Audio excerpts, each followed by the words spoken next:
ये पत्र है और इस पत्र में अरविंद पांडे विधायक 65 गदरपुर विधानसभा उत्तराखंड मुख्यमंत्री पुष्कर सिंह धामी जी का ऐसे व्यक्ति के साथ गठजोड़ मुझे ऐसा एहसास कराता है कि राजनीतिक लाभ के लिए अवसरवादी पुष्कर सिंह धामी जी कभी भी मेरी या मेरे परिवार और परिवारजनों की हत्या करवा सकते हैं। चड्डा और उनके छोटे भाई हरदीप चड्डा हत्या के लिए 8 साल जेल काट चुका सुखदेव सिंह नामधारी से उत्तराखंड के मुख्यमंत्री पुष्कर सिंह धामी जी के गहरे संबंध हैं कि एसएसपी के माध्यम से 8 जनवरी 2025 को मेरे पुत्र को धमकाया गया तथा राजनीतिक और सामाजिक जीवन समाप्त करने की धमकी के साथ मुख्यमंत्री जी से जबरन हाथ मिलाने के लिए विवश किया गया। मेरे और मेरे परिवार के विरुद्ध राजनीतिक, सामाजिक, आर्थिक शोषण तथा सुनियोजित षड्यंत्र निरंतर किए जा रहे हैं। मैं अत्यंत व्यथित हृदय से आपका ध्यान इस ओर आकृष्ट करना चाहता हूं। यदि इस पत्र की वैधता और सत्यता प्रमाणित होती है तो मुख्यमंत्री जी के पास इन्हीं कारणों से जो ये कारण है कि ये आरोप लगा दिया, सत्ता पक्ष के विधायक ने उन पर इतने बड़े आरोप लगा दिए, उनको पद पर बने रहने का कोई नैतिक अधिकार नहीं है।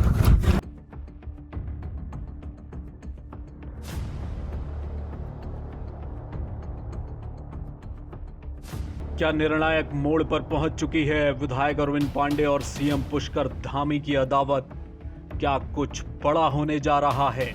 सीएम के खिलाफ लिखा गया पत्र, गणेश गोदियाल का बड़ा खुलासा, उत्तराखंड की राजनीति में भूचाल, विधायक अरविंद पांडे के कथित पत्र से हड़कंप। उत्तराखंड कांग्रेस के प्रदेश अध्यक्ष गणेश गोदियाल ने आज एक प्रेस कॉन्फ्रेंस कर सूबे की सियासत में भूचाल ला दिया।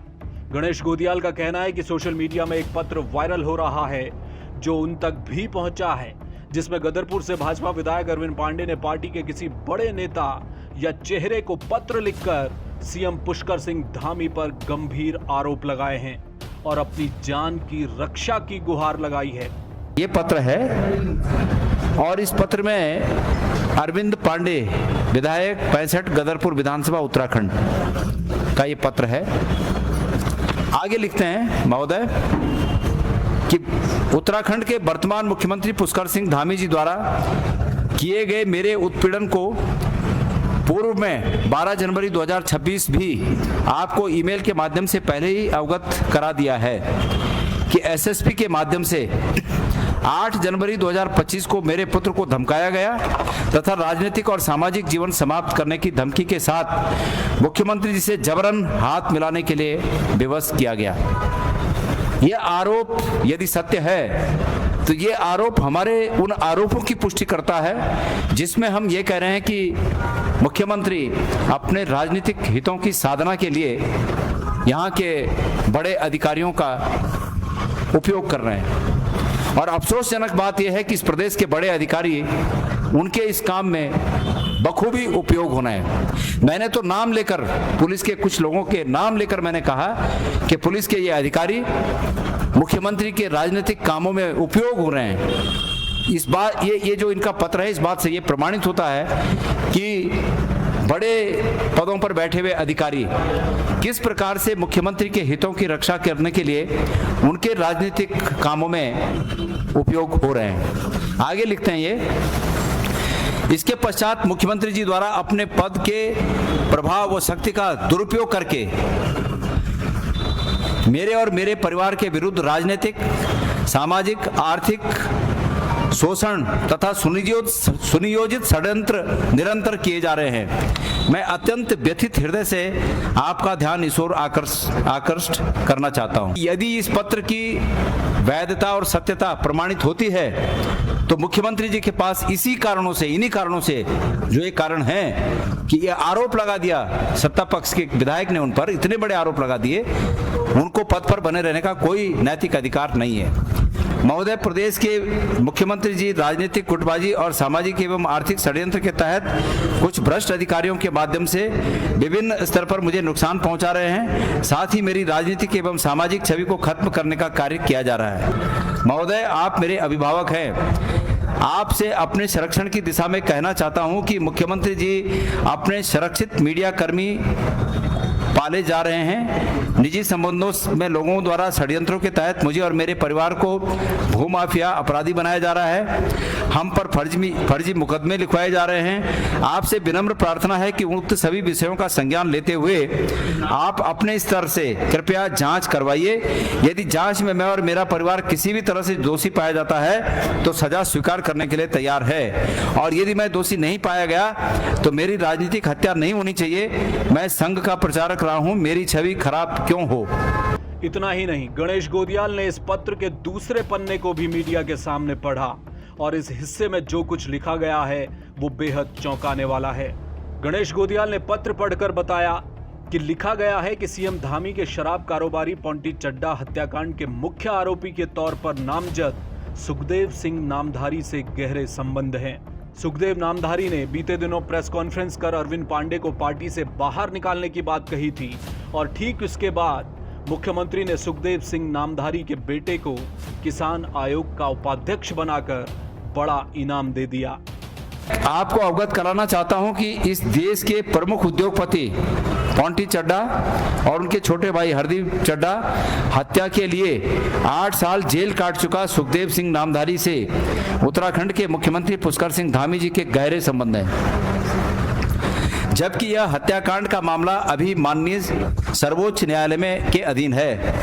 विगत 8 अप्रैल 2026, मतलब ये पत्र उसके बाद का है, विगत लिखा गया इस डेट को, इसलिए पत्र उसके बाद का है। विगत 8 अप्रैल 2026 को ऐसे कुख्यात अपराधी सुखदेव सिंह नामधारी और पूर्व पालिका अध्यक्ष सुरेश कंबोज से मेरे विरुद्ध सुनियोजित षड्यंत्र के तहत प्रेस कॉन्फ्रेंस करवाई तथा मेरे भाजपा से निष्कासन की घोषणा कर अन्य निराधार आरोप लगाए गए। प्रेस कॉन्फ्रेंस के तत्काल 3 दिन बाद इस कुख्यात अपराधी का राजनीतिक कद बढ़ाने के लिए मुख्यमंत्री जी द्वारा इसके बेटे को उत्तराखंड सरकार में दायित्वधारी राज्य मंत्री बनाया गया। मुख्यमंत्री पुष्कर सिंह धामी जी का ऐसे व्यक्ति के साथ गठजोड़ मुझे ऐसा एहसास कराता है कि राजनीतिक लाभ के लिए अवसरवादी पुष्कर सिंह धामी जी कभी भी मेरी या मेरे परिवार और परिवारजनों की हत्या करवा सकते हैं। आप ये समझिए कि कितने गंभीर आरोप मुख्यमंत्री पर लगे हैं। जिन स्वार्थी लोगों का पार्टी विचारधारा और संगठन से कोई संबंध नहीं है, उनके साथ मुख्यमंत्री पुष्कर सिंह धामी जी द्वारा अपनी निजी टीम बनाकर मेरे विरुद्ध लगातार बयान दिलवाए जा रहे हैं। महोदय, मैं ऐसी परिस्थिति में मानसिक रूप से पीड़ित हूं। मुझे आपका संरक्षण चाहिए। किसी न किसी माध्यम से कृपया मेरा मार्गदर्शन करने की कृपा करें। साथियों, उत्तराखंड के इतिहास में इस प्रकार के गंभीर आरोप शायद ही किसी मुख्यमंत्री पर लगे हों। मैं ये चाहता हूं कि एक बहुमत की सरकार जो बहुमत के आधार पर बनी है और बहुमत के आधार पर जिस सरकार ने शपथ ग्रहण की है, इस सरकार के खिलाफ भी यदि कोई साजिश वाली बात हो तो ऐसी बात नहीं होनी चाहिए। और ऐसे पत्र यदि खुलेआम घूम रहे हों तो ये सरकार की विश्वसनीयता पर भी प्रश्न चिन्ह लगाते हैं। मैं सरकार से मांग करता हूं कि इस तथ्यों की और इस पत्र की हकीकत के लिए एक एसआईटी का गठन हो। मैं महामहिम श्री राज्यपाल से समय मांग रहा हूं, लेकिन मुझे समय नहीं मिल रहा है, और चूंकि समय नहीं मिल रहा है तो इन सब बातों को लेकर हम कहां जाएं। इसलिए मीडिया के सामने आकर मैं सबसे ये गुजारिश करता हूं कि अपने अपने माध्यम से हमारी इस बात को उठाने में हमारी मदद करें कि इस प्रदेश में सरकार पर अभी की और आने वाले समय में भी सरकारों पर लोगों का विश्वास बना रहे। इसके लिए आवश्यक है कि ऐसी बातों की खुलेआम सार्वजनिक जांच होनी चाहिए। एसआईटी का गठन हो। एसआईटी उन सार्वजनिक तथ्यों को सभी लोगों के सामने प्रस्तुत करे कि क्या ये पत्र गलत है या इसमें लिखे हुए तथ्य गलत हैं। इनकी जांच होनी चाहिए क्योंकि ये आरोप बहुत ही गंभीर प्रकृति के हैं। बहरहाल, गणेश गोदियाल के इस खुलासे के बाद सूबे की राजनीति में हड़कंप मच गया है। ये पत्र कब लिखा गया, किसके नाम लिखा गया, अरविंद पांडे ने लिखा या नहीं, इस बात की अभी पुष्टि नहीं हो पाई है। मगर जैसे हालात गदरपुर में बीते 4 सालों से चल रहे हैं, उसे देखकर लगता है कि नेताओं की अदावत अब निर्णायक मोड़ पर पहुंच चुकी है। इसका असर सूबे की राजनीति में बड़ी उठापटक कर सकता है। बहरहाल गणेश गोदियाल ने इस पूरे मामले की जांच की मांग की है। ब्यूरो रिपोर्ट, जय भारत टीवी।